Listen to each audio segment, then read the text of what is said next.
Okay, I want you to picture a scene. It's not a movie, this is real life. Baghdad, October 1959. Tense. Very tense. It's hot, it's dusty, and there's this 22-year-old man standing on a street corner. His heart is just hammering in his chest, and he's waiting. And he's not just waiting for, a ride. He's there to kill the Prime Minister of Iraq, Abdel Karim Qasim. Right. But this isn't some highly trained assassin. He's not James Bond. The whole operation is, frankly, a mess. A total disaster. When the Prime Minister's car finally shows up, it's just chaos. They open fire, they kill the driver, but Qasim survives. And our guy on the corner, he gets shot in the leg. By his own team, in the crossfire. His comrades they fled. They left him. So now, in an instant, he is the most wanted man in Iraq. He has to literally dig the bullet out of his own leg with a razor, limp across the desert, and swim the Tigris River to escape. An unbelievable story of survival. But the real twist, of course, is who this young man was. That 22-year-old gunman was Saddam Hussein. And that's really our jumping off point today. We're not just doing a biography of a dictator. We're doing a deep dive into a very specific theme that came up again and again in the research. Right. The idea that Saddam Hussein wasn't just some lone villain who appeared out of nowhere. He was, in a lot of ways, a monster of the world's own making. That's the core thesis. It's so easy to look back at history and just see, good guys and bad guys. Yeah. But the source material for this paints a much, much more complicated picture. It's a case study in what you might call the brutal pragmatism of global power. How a boy from basically a Dust Bowl village could become a useful asset.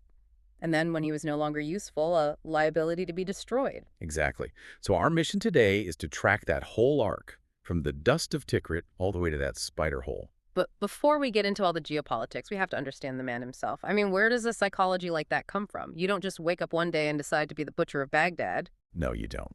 And the research suggests you are usually made that way through trauma.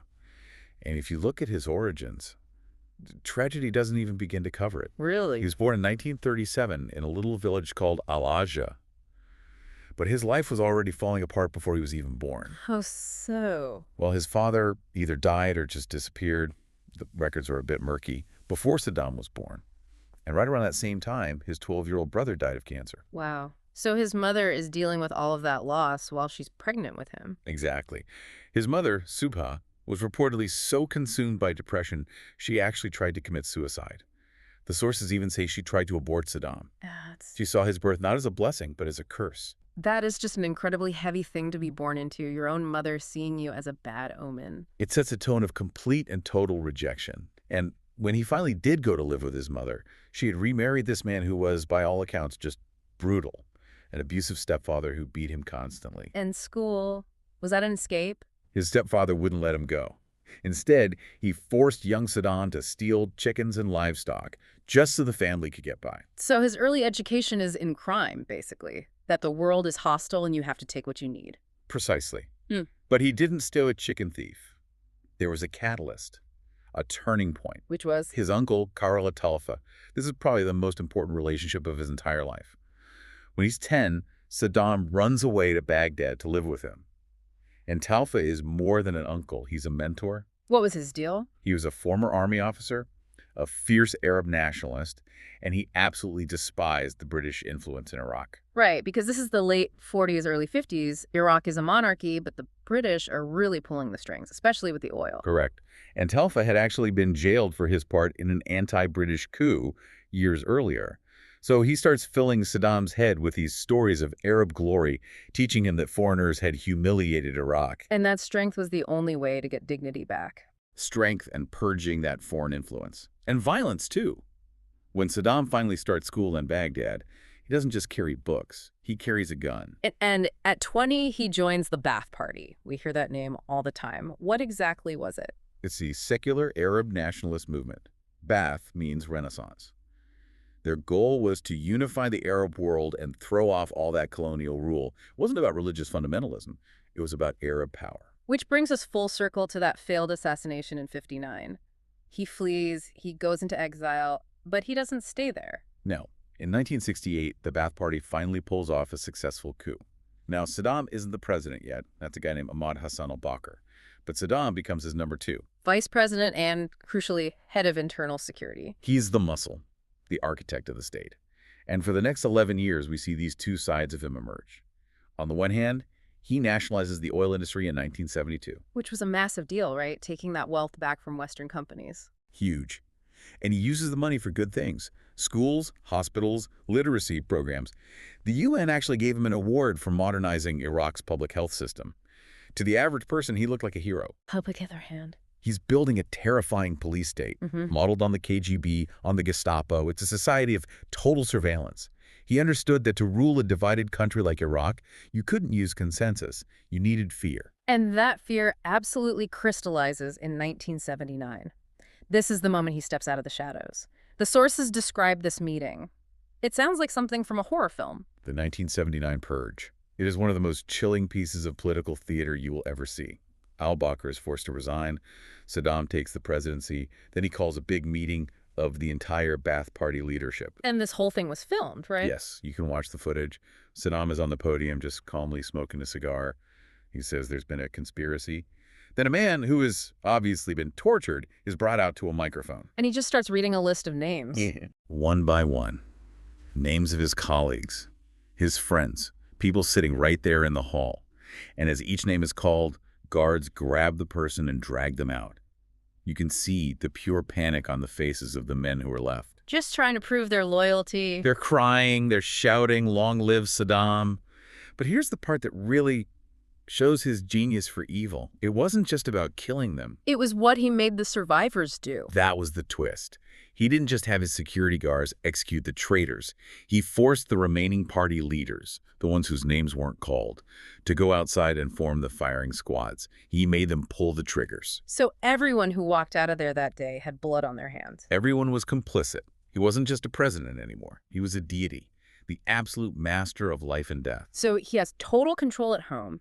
Now he starts looking outward, and this is where the West really enters the story. We're in the 1980s. And context is everything. 1979, right next door in Iran, you have the Islamic Revolution. The Shah is out. A Shia theocracy is in. Saddam is a Sunni ruling a majority Shia country. He is terrified that revolution is going to spill over the border. So he decides to strike first. He invades Iran in 1980. He thought it would be a quick war, that he could grab their oil-rich province and be hailed as the defender of the Arab world. I'm guessing it wasn't a quick war. It was an 8-year meat grinder, a catastrophe, 1 million people dead. We're talking World War I-style trench warfare, human wave attacks, chemical weapons. But this is where that useful monster idea really comes into play. You'd think the U.S. and Europe would see this and try to stop it. They did the opposite. They fueled it. You have to remember the Cold War context. The U.S. hated the new Iranian regime, so they looked at Saddam and thought, he's a thug, but he's our thug. The enemy of my enemy. Precisely. The documentation shows that Western governments gave Iraq satellite intelligence, billions in credit, and most disturbingly, the materials he needed to build his chemical weapons. Wait, they knew he was building them? Oh, the intelligence community was well aware.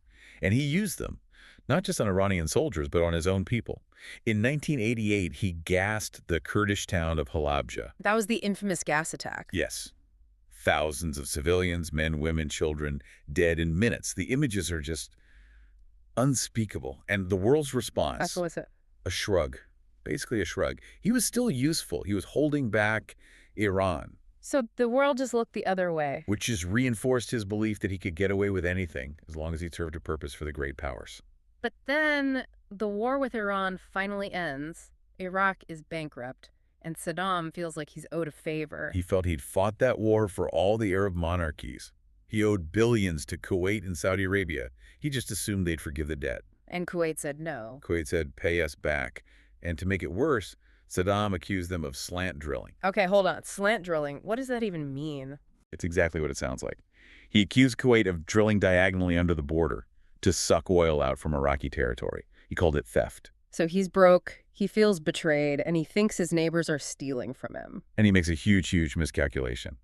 He interprets some vague diplomatic language from the U.S. as a green light. He convinces himself they won't care if he takes Kuwait. He thinks, I'm still their guy. But he wasn't their guy anymore. Not for this. In August 1990, he invades Kuwait, declares it Iraq's 19th province. He crossed a line. Right. You don't mess with the world's oil supply. And the response was immediate. Operation Desert Storm. The U.S. leads this massive coalition, and they just crush the Iraqi military in weeks. But, and this is a big but, they stop. They don't go to Baghdad. This is such a crucial point. President George H.W. Bush makes the call not to remove Saddam. The fear was that Iraq would collapse into a civil war, creating a vacuum that Iran would fill. So they decided to keep the monster in a cage. And that cage was sanctions. Brutal, crippling sanctions. For the next 12 years, Iraq is an international pariah. The economy collapses. People are starving. There are no medicines. But Saddam, He's still building palaces. still building palaces, smuggling oil to keep his inner circle rich. He also does this weird pivot to religion, adding Allahu Akbar to the flag, trying to rebrand himself as a devout Muslim. He was in pure survival mode. And he survives. He makes it through the 90s. But then comes September 11th, 2001. And this is where the entire narrative shifts from containment to elimination. And look, we need to be really, really clear about the facts here. Go on. The sources are explicit. Saddam Hussein had nothing to do with 9/11. He was a secular nationalist. Al-Qaeda were religious fundamentalists. They hated each other. But that wasn't the story we were told. No. The Bush administration saw Iraq as unfinished business. The narrative started building about weapons of mass destruction, WMDs, that Saddam might give them to terrorists. We heard phrases like, the smoking gun could be a mushroom cloud. Even though inspectors on the ground were saying they couldn't find anything. It didn't matter. The decision was made. March 2003, Operation Iraqi Freedom is launched. And the mother of all battles, Saddam promised. It never happened. The Iraqi army just melted away. In 3 weeks, it was over. U.S. tanks were in Baghdad. And Saddam himself just vanished. He became a ghost. For months, nobody knew where he was. His sons, Uday and Qasem, were tracked down and killed in a firefight. But Saddam was gone. Until December 2003. Operation Red Dawn. They find him right back where he started, near Tikrit. Not in a bunker, but in a spider hole. Just a hole in the ground covered with a rug. The image of him coming out of that hole with that wild beard, it was shocking. He gave up without a fight. The report says he told the soldiers, I am Saddam Hussein, president of Iraq, and I am willing to negotiate. And the soldiers reply. President Bush sends his regards. Chilling. Just chilling. So he's captured. Then comes the trial. The trial was a circus, really. He refused to recognize the court, kept yelling that he was still the president. But he was convicted for the Dujal massacre back in the 80s. And then the execution. December 2006. It was grim. It happened on a holy holiday, Eid al-Adha. He refused a hood. As he was on the gallows, the Shia executioners started taunting him. Then the trapdoor opened. So the monster is dead, the dictator is gone. Mission accomplished, right? So that's the big so what of this whole deep dive, isn't it? Did removing the monster actually fix the problem? And the answer is just unequivocally no. Because when you take the lid off a pressure cooker like that, it explodes. Saddam had suppressed all these sectarian hatreds for decades with pure brute force. Once he was gone, Sunni and Shia turned on each other. Iraq fell into a horrific civil war.